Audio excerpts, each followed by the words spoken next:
This rivalry has been brewing for 3 years. Hagler saw Hearns in his future as far back as 1982. They were scheduled to meet, but a Hearns hand injury intervened. I'm not going in there for injury. And when I go in there, I want to be in tip-top condition and great health. Finally, the fight was canceled. Hagler was livid. And he was going to make $2 million. He turned down $2 million. In the first beginning, Ray, he started complaining about his little baby Pinky. You know how many people will give $1 million for that little baby Pinky? They cut that thing off. And come April 15, in 3 rounds, I would be the greatest. And Tommy said, I'm going to be laying down there and his hands are going to be raised. I feel almost the same way, but when the smoke cleared, because I'm coming out smoking, as you know, but when the smoke clears, it'll be my hands that'll be raised. After 3 long years, the war of words will be settled amidst the neon of Las Vegas, Nevada. Hagler and Hearns have descended upon Caesar's Palace to end their dispute and treat the public to the fight of the year. The hype is over, and the drama begins as we await the opening bell between 2 great champions, Marvelous Marvin Hagler and Thomas Hearns. And we are live from Caesar's Palace in Las Vegas, Nevada, where Top Rank presents World Championship Boxing. It's time for the main event. It's scheduled for 12 rounds. Marvelous Marvin Hagler against Thomas Hitman Hearns. And look at this scene here. You know, the middleweight division has always been one of the most popular. The men are big enough to hurt. They're little enough to be quick, deceptive in the ring. Sugar Ray Robinson is here tonight. He's been voted the greatest middleweight champ of all time. How about the 2 old-timers? Stanley Ketchel, the Michigan assassin. Harry Greb, who fought the last part of his career with one eye. Then there was a toy bulldog, Mickey Walker, who lived on the fast track. And the smooth man from Argentina, Carlos Monzon, who defended his middleweight title 14 times, and that's the goal, the mark that Marvin Hagler is after. So there you have some of the great middleweights of all time. Gene Fulmer's here tonight, Carmen Basilio from Syracuse, and you've already met Jake LaMotta. Right now, we're going to meet the fighters themselves. We're going to see some of their highlights of their career, and we're going to hear them from the last moment now in person. First, a look at the champion. Ladies and gentlemen, the undisputed middleweight champion of the world, Marvelous Marvin Hagler. The road to the title was frustrating for the Marvelous One. It was back on November 30th, 1979, that Hagler had his first shot at Vito Antuofermo's middleweight crown. In one of the most controversial decisions in the last decade, the fight was ruled a draw. Vito kept the belt, and Marvin walked away empty and bitter. But he used that anger almost 1 year later to fuel a vicious assault on the reigning champion, Alan Minter. Hagler had promised not to leave the decision in the hands of the judges. After 7 long years and 3 brutal rounds, Marvelous Marvin Hagler had won the middleweight title. Yet even in victory, a hostile British crowd hurled bottles rather than accolades at the new champion. With each defense, his image grew. On October 3rd, 1981, in his 3rd defense, Hagler was deadly accurate. He pitched an 11-round shutout of Mustafa Hamsho.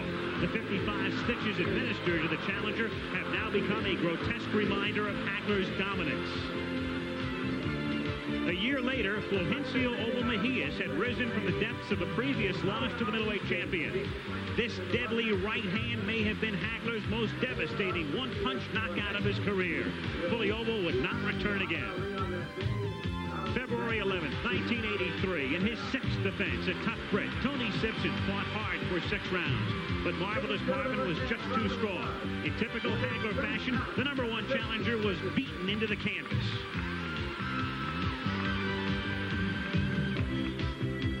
Then, on November 10th, 1983, Marvelous Marvin Hagler took on the legendary Roberto Duran.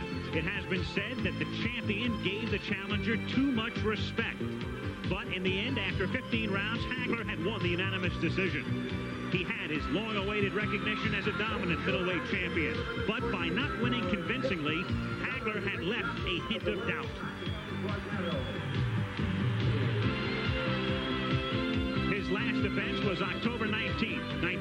before. Remarkably, Mustafa Hamsho had returned as the #1 contender. His reward was more punishment from the champion. This time it lasted only 3 rounds as the undisputed middleweight champion, Marvelous Marvin Hagler, restored his image as one of the most powerful forces in boxing today. No longer is he called the Motor City Cobra. He has returned as Thomas, the Hitman Hearns. Thomas Hearns exploded from the Motor City with a ferocity rarely seen in the sport of boxing. As the WBA welterweight champion, his lethal combinations destroyed challengers like Pablo Baez. After 32 consecutive wins, a dream match had been made.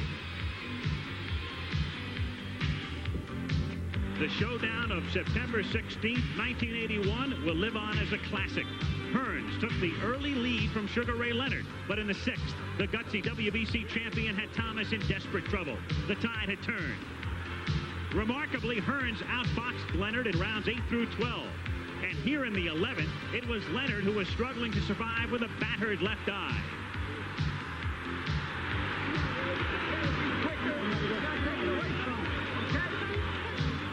Then in the 14th, ahead on all 3 scorecards, Thomas Hearns had suffered his first defeat.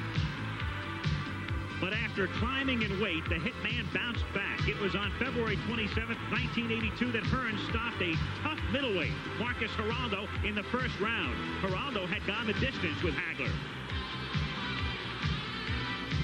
And then, 9 months later, Hearns met Wilfred Benitez head-on for the WBC Super Welterweight title.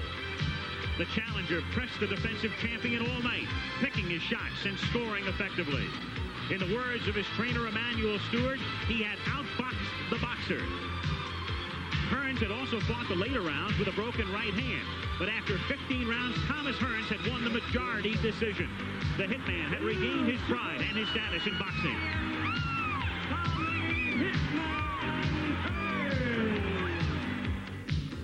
7 months later, Hearns stepped up in weight to meet a former light heavyweight contender named Murray Sutherland. Weighing 157.5 pounds, the Hitman once again proved his worth as a boxer. Sutherland later confided that he was hurt in the final round, calling Hearns a powerful middleweight puncher. Thomas called this fight a great test, stating, "It showed I belong in this division." It was hard to disagree.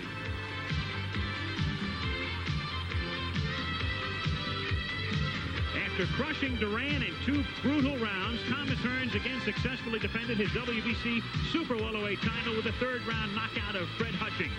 The rebirth of the Hitman has struck fear in the boxing world as Thomas Hearns seeks his 3rd world title. It brings us to the fight. Both champions are peaking and both are determined.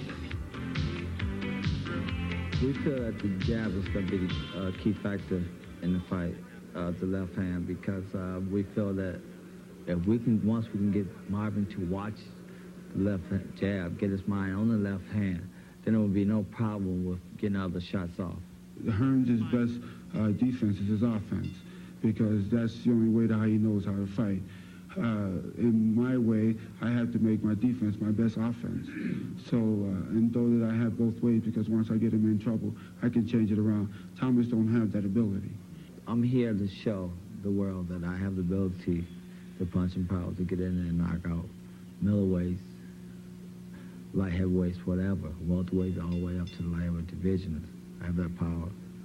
I have my mind focused on one thing, and that's to destroy him. That is to knock him out. If I have the opportunity, if it's there, I'm going to take it.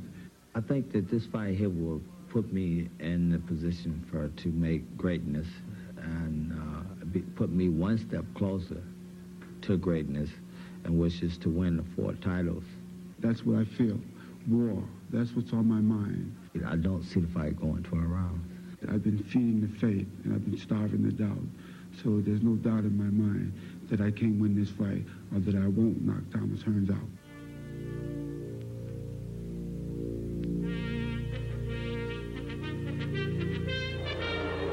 And war is right. Hagler is still rankled at the cancellation 2 years ago by Hearns. They train differently. An old-time fighter, Hagler. He trains at Provincetown on Cape Cod. Then he went to Palm Springs and closed his workouts to the public. Hearns came into Miami Beach and then moved right in here to Caesar's Palace and had open sessions. In fact, he led Arabic dancing in the ring with 6 beauties there. It sort of reminds you of Muhammad Ali in his training days. But they're all set now. They want to get to it, and we're going to get right down to ringside to Al Michaels and Al Bernstein. All right, Kurt. Well, everybody's been talking about it.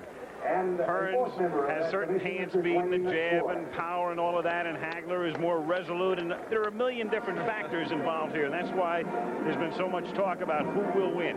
For each man to win, what has to happen? What's the key for each man? I think for Thomas Hearns, he wants to establish his jab. It's very important, and be able to drop the right hand in. He thinks that he can do that against Hagler, and he thinks that he can keep Hagler on the outside by doing that. For Marvin Hagler, the key is to get by that jab, not just get by it, but get inside and then work to the body of that man, Thomas Hearns, and then eventually get to the head. I think the wild card is, will Marvin Hagler switch to righty effectively? If he does that, it might be the key to a victory for him.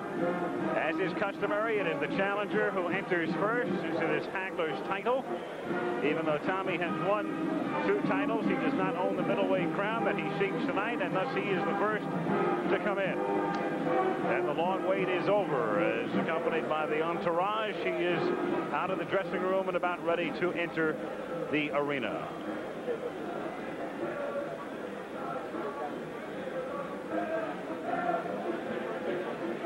He's been lighthearted, basically. Kurt talking about the aerobic dancing and bringing folks into the ring and the open sparring sessions and open workouts. Quite serious right now, though, is Thomas Hearns. And appropriately entering the ring to hail to the victors, the Michigan Fight Song.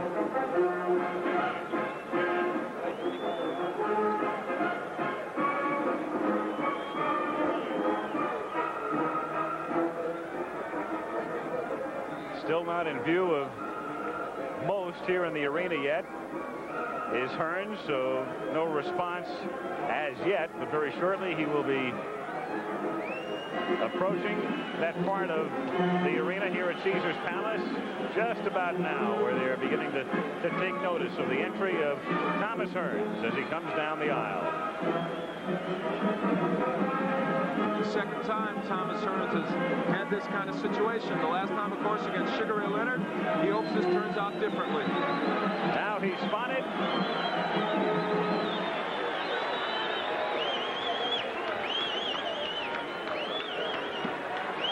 Up the steps he comes, and into the ring he comes. Thomas Hearns.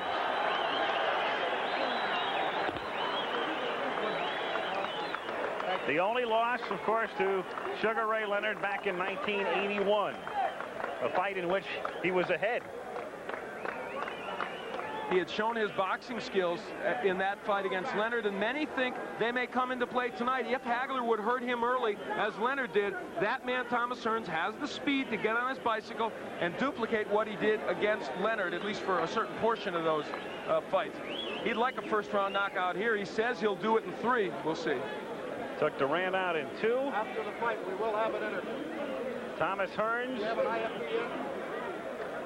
in the ring and awaiting Marvin Hagler, who loves to, among other things, make people wait. He is renowned. As you see, the very able corner of Thomas Hearns. And you know, when he fought Sugar Ray Leonard, Al, there was criticism of Emmanuel Stewart. Normally a very calm corner for Thomas Hearns. On that night, the most pressure-packed of his career, there was some chaos in that corner. Emmanuel says we learned from our mistakes with Leonard, and we feel we've got it all together now. I'm curious as to the response when Hagler comes in. I thought it was sort of muted in a way. There was some cheering for Hearns, but nothing outrageous by any stretch of the imagination. Could just be a muted crowd right now. We're going to find out. It's possible, or in fact, Hagler is the favorite of the crowd. Yeah. Which would be odd, considering that, as you said, the betting money is switched back and forth. And if you talk, as I said, if you talk to any 10 people, you're going to find 5 for Hearns, 5 for Hagler. So it's been a very divided group of people here in Las Vegas, and I suspect around the country as well. Here he comes. Marvelous Marvin Hagler, out of Newark originally, now Brockton, Massachusetts, coming in to a mixed response.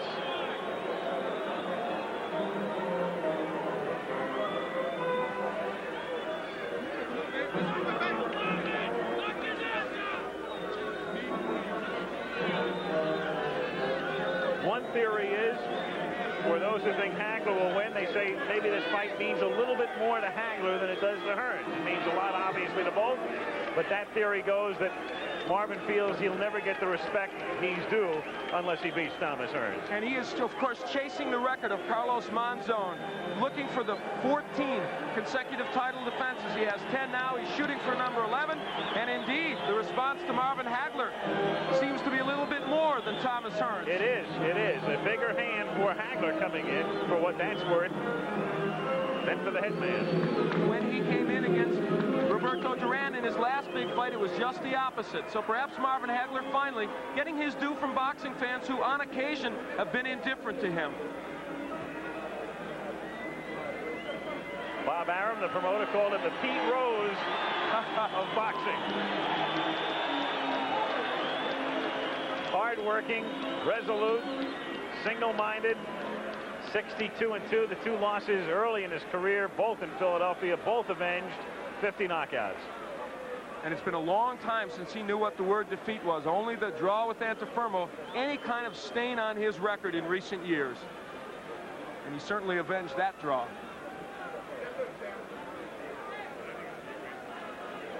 A look at the tail of the tape, it tells you what you know probably already about the big reach advantage, the height advantage for Thomas Hearns, and that's a key element in this fight. But for Marvin Hagler, he expects to get inside against Hearns, and if he doesn't do that, could have a long night. Can he possibly win if he doesn't get inside? Well, he could if he catches Hearns on the end of one of his punches, perhaps a left hook. I think that's where him switching righty becomes a key factor. From the outside, I think he's much more effective as a righty. The common opponents, an indication there that Hearns, perhaps with more power, but Marcus Geraldo was not the fighter he was against Hearns that he was against Hagler, and that knockout of Duran. So you can look on and on. The number of punches, these are 2 fighters who will throw a lot of punches tonight. You see Marvin Hagler throws a lot. He's got a good jab, good combination puncher. The same is true of Thomas Hearns. Look at the number of punches he throws. A lot of left jabs snaking out there.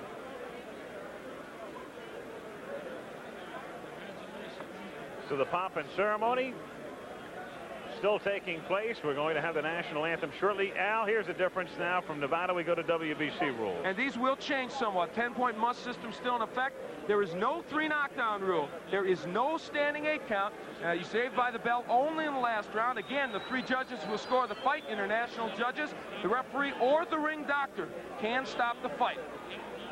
Right now, let's go to the ring and Chuck Hull.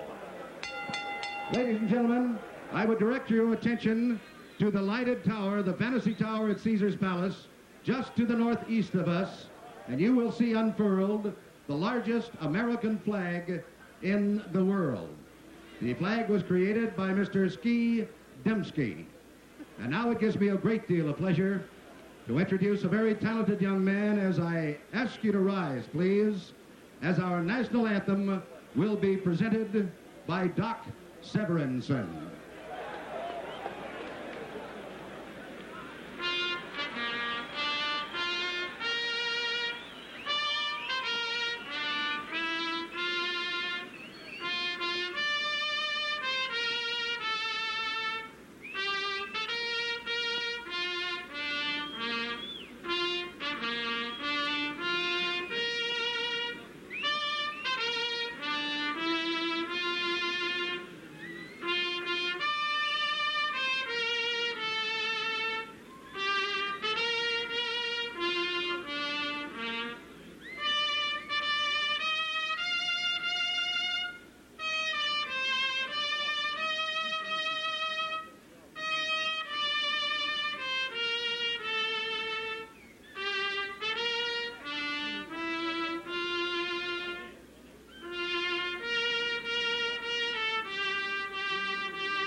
Ladies and gentlemen, the color guard from the Marine Corps Reserve here in Las Vegas. Gentlemen, thank you very much.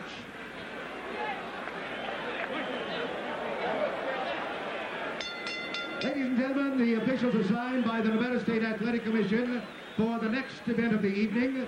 The judges are Dick Young of Los Angeles, California, Herb Santos of Reno, Nevada, and Harry Gibbs of England. The timekeeper is Charlie Roth. Counting at the knockdowns, Jane Broadfoot. The attending physicians at ringside, Doctors Donald Romeo, Flip Omansky, and Charles Filippini. Your referee for the next event of the evening is Mr. Richard Steele. This is the main event of the night. 12 rounds of boxing for the undisputed middleweight championship of the world. Introducing, in the red corner, the challenger, the WBC Super Welterweight Champion, fighting out of Detroit, Michigan, weighing 159 3/4 pounds. His professional record consists of 40 wins, 1 defeat, with 34 KOs. Ladies and gentlemen, here is Thomas the Hitman Hearns.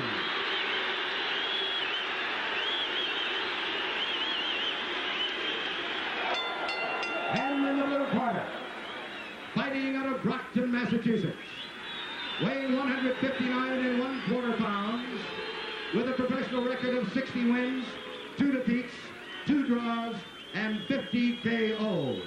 Ladies and gentlemen, the undisputed middleweight champion of the world, Marvelous Marvin Hagler.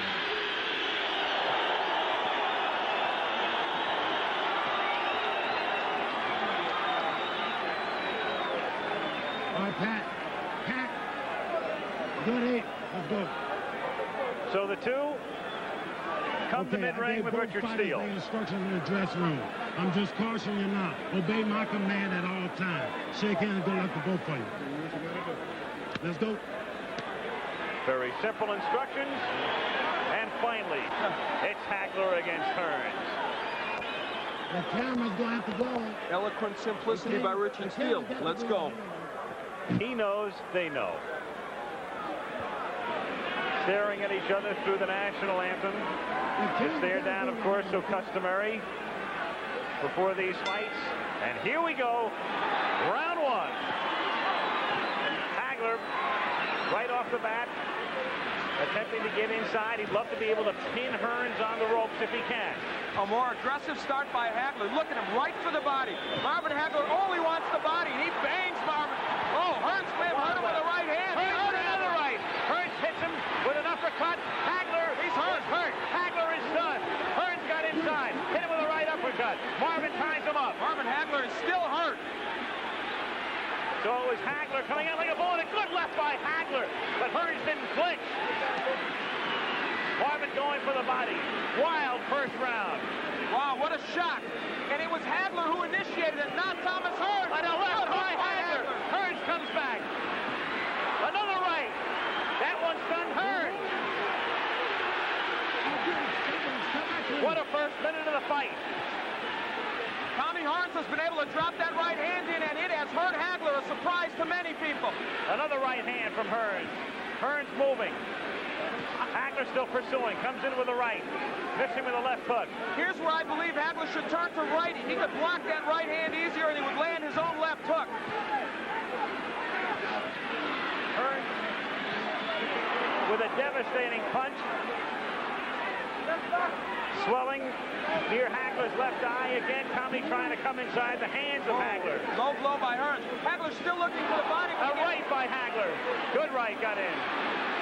He has Hearns where he'd love to keep him on the ropes, but Tommy comes off easily. Another good right by Hearns. Hagler is now shaking those right hands off, though, Al. He was stunned a little early, and he's normally a slow starter. He's also bleeding. Hagler is cut. Hagler is cut. Bridge of the nose. Hagler hitting him low. He is banging the body well. He is taking shots to the head. He blocks that right. Hearns tries to come in with the uppercut, and Hagler ties him up with a minute to go in a wild first round.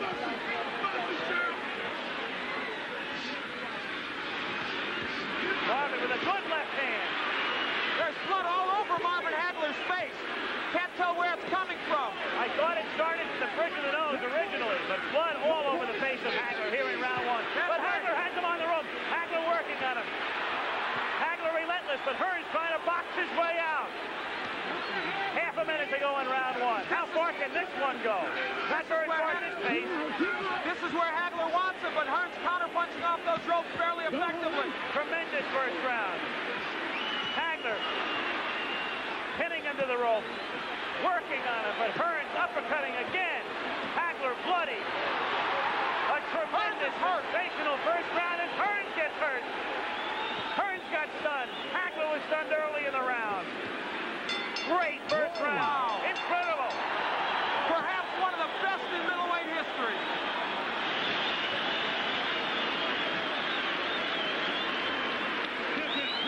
That was an entire fight encompassed in 3 minutes. Where is it? Right there. Don't try to reach it. Don't worry about the gun. Close your eyes. Close your eyes.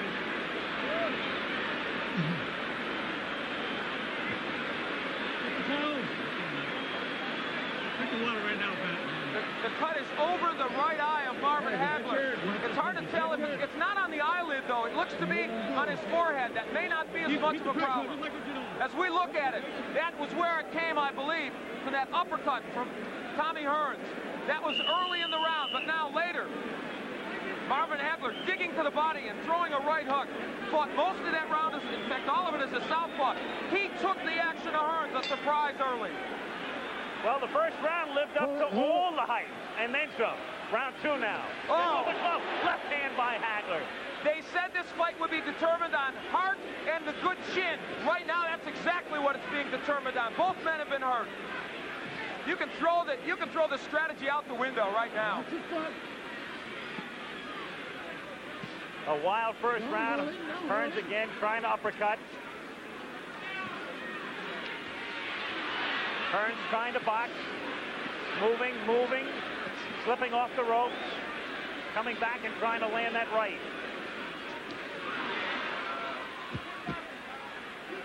They are yelling, keep boxing, Tommy, from his corner, and that looks like what he's going to try and do in this fight.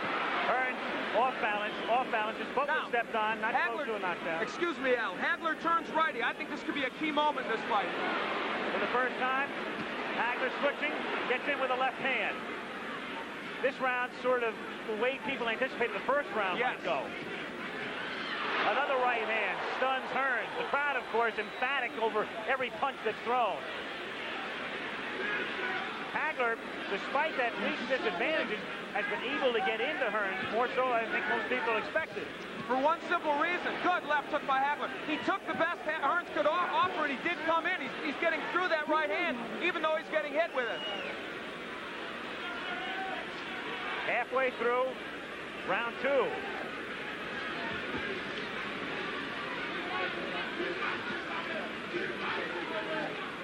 Hagler has fought most of this round as a righty. Now he switches southpaw and lands. Not as effective as a righty as I thought, but now as a southpaw, the jab lands well. That right jab. Hagler coming in with a left. Richard Steele saying, punch your way out, punch your way out. A key element now is Hagler is working when he's on the inside. He's not just holding, he is working the body of Tommy Hearns. Boy, Hearns looks awkward. His legs look like they're not there. A little rubbery here in round two. Tommy, though, fluid and moving. Trying to get inside again. The cut opens up over Hagler's forehead. And the blood begins to trickle down.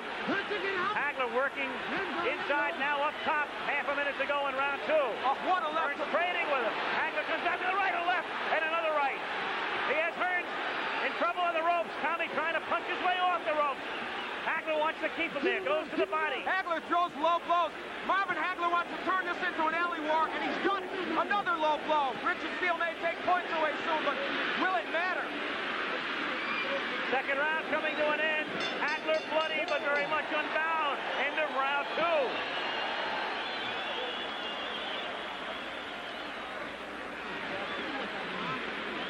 Keep your hands up. Look, when you finish up with your shot, move on to one side or the other, okay? You're not boxing to be in there. You're trying to work on letting you miss with the left and going over here and then coming back with the right. You got to cut up there. Cut up. Let's box him. Stand in box him. Box let's get yourself a man to relax like nothing man to Cole Jones. Let's think carefully. This boxer, when you get through with your shot, move off to one side or the other. You're getting hit on tail end punches. You understand? You can hear Manny Stewart talking to Hearns. They work on the cut of Hagler. And the Petronelli's good cut men. Goody and Pat have done an excellent job on the cuts of Hagler. What a shock that that man initiated this war right from the beginning. And you know what? I thought he would do well as a righty. He has done better as a southpaw, and he may stay at that. Again, Stewart telling Hearns to box. As you say, though, Hagler turning it into a street fight. Well, he turns righty. He wants it to be a street fight. Listen, Marvin Hagler has been rough inside. He's thrown some low blows. He has thrown some elbows. Don't push. But you know what? Now the right is getting there, but it's not hurting Hagler. We've got our answer, I think, to some extent. Tommy has been hard-pressed to hurt him with that right. Stunned him early, but not in the last round or two. Very early. Had him stunned, has him cut. But it was Hagler doing the damage in round 2. And now, just as we thought might happen, Tommy Hearns was hurt early, so he is boxing. Now, he has good boxing skills. He did this against Sugar Ray. Can Hagler get to him in this posture? Some people thought, as he again becomes off balance, some thought that if Hearns stayed outside and stayed on his bicycle, it would become a dull fight with Marvin chasing him. But Marvin has been able to corner him, and when Marvin gets him in the corner, he is roughhousing him well. Again, Hagler is all bloodied. Time is called by Richard Steele to send Hagler over to the ring doctor.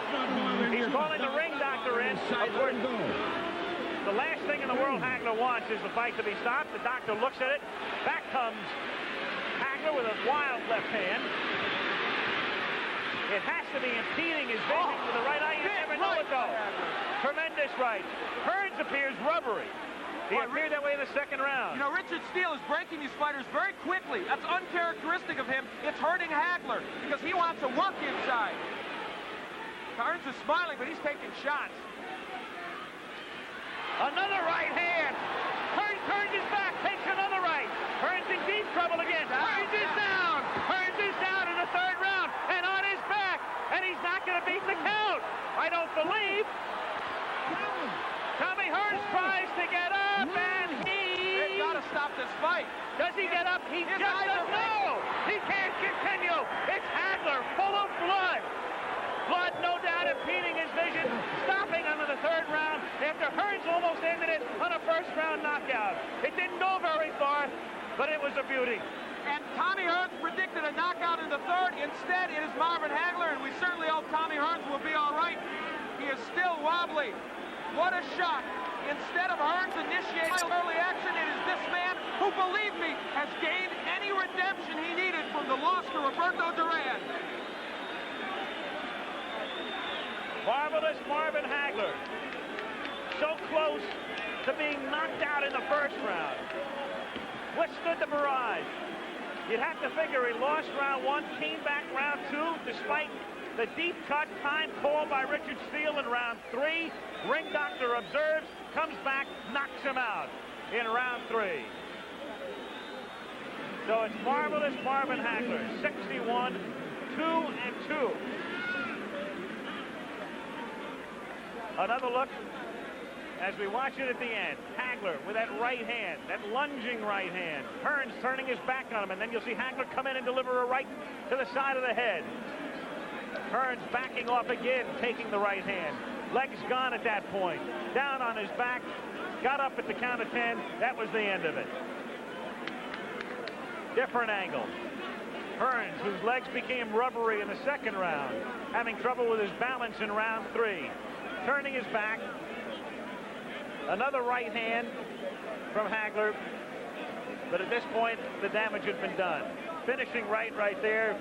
But Hearns was on his way down anyway. Only disappointment is that it didn't go longer. What a 3 rounds. Different angle again now. Right hand from Hagler. And Hearns at that point finished. Off balance and stumbling.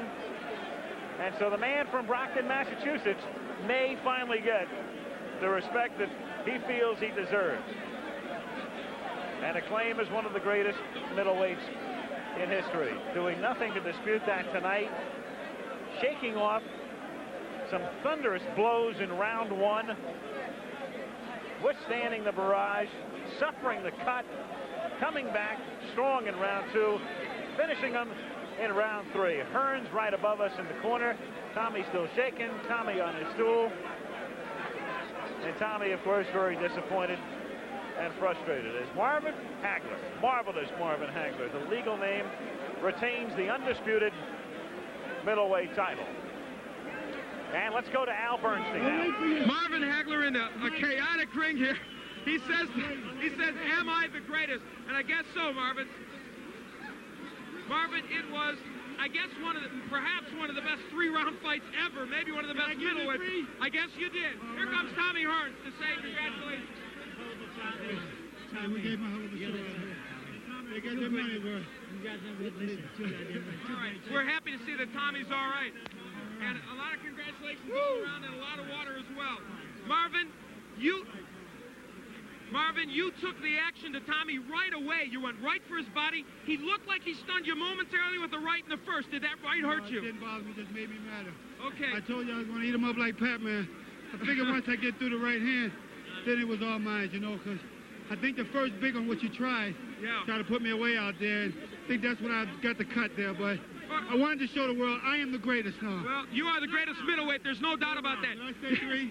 You went right for the body. Was that your plan immediately? That's the way we planned. I want to thank all my sparring partners. Especially I want to thank God for giving me the strength and the courage and the confidence to go in here and to know that I was the one. I was the champion, but I had to fight like a challenger. That fight, I think, took tremendous courage on your part for this reason. You walked right in against the cannon. You were willing to take the right hand to knock him out. You got it. I figured I had to take punches or to give some, but I told you he was going to get some too. This was, in some ways, not like the Marvin Hagler we've often seen. Not the ring technician. You bombed. That's it. That's what I felt. I felt as though in every one of my fights I've been fighting, I improved, and I put it all together in this fight. The Petronelli's here. I guess you've got to be just thrilled with this.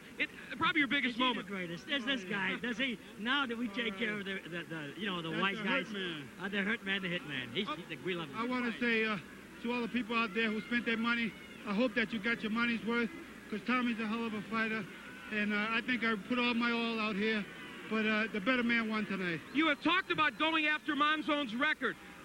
Is it still on your mind? And I guess this just fuels you.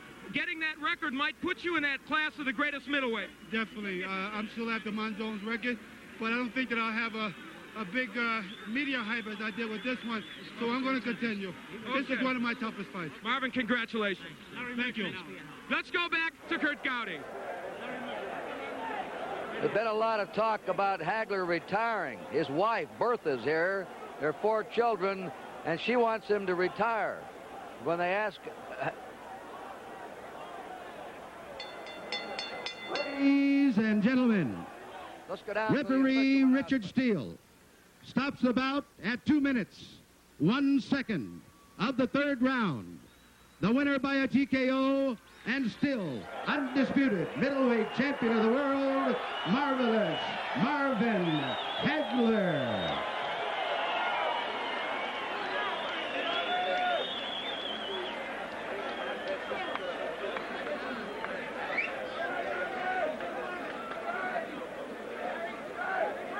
So official at 2:01 round 3. Hagler saying he hopes everybody got their money's worth. It was a great 8 minutes. It was a great 8:01. It was an incredible fight, and for Marvin Hagler, I'll tell you what, he did the unexpected, Al. He walked right into the cannons that Tommy Hearns had. He said, I'm going to take what I have to take in order to bomb my way to victory. It was uncharacteristic, but it was exciting, and it was a man looking to gain ultimate respect from the boxing community. I found it fascinating in a way that you said to him, were you hurt? When we sit here at ringside, and I don't know, sometimes it's a little distorted on television, you knew he was hurt when Hearns hit him, and yet he said, no, it just made me mad, but you knew he was hurt. I think he was certainly stunned in any case. And I think the fact of the matter is that he was not hurt to the point where Marvin Hagler goes down. Well, Marvin Hagler just doesn't go down. This is a man with such incredible grit and such courage. I just don't think you can say enough about that, because he went in against a very good puncher, welterweight, junior middle, or middle, took the best he could offer, and just his determination and heart won it. Some thought that he would take Hearns' best shot and leer at him or grin at him. He certainly didn't do that. He was stunned by it, but he was able to withstand it, win the second round, knock him out in the third. Okay, Kurt, so Teddy Brenner, who has seen a few fights in his time, seen 3 of the greatest rounds of boxing, little doubt about it. And since this one ended early, we can go back and view it in its entirety. And we'll go back and replay it for you, beginning with round 1 and the original commentary. Mr. Murray.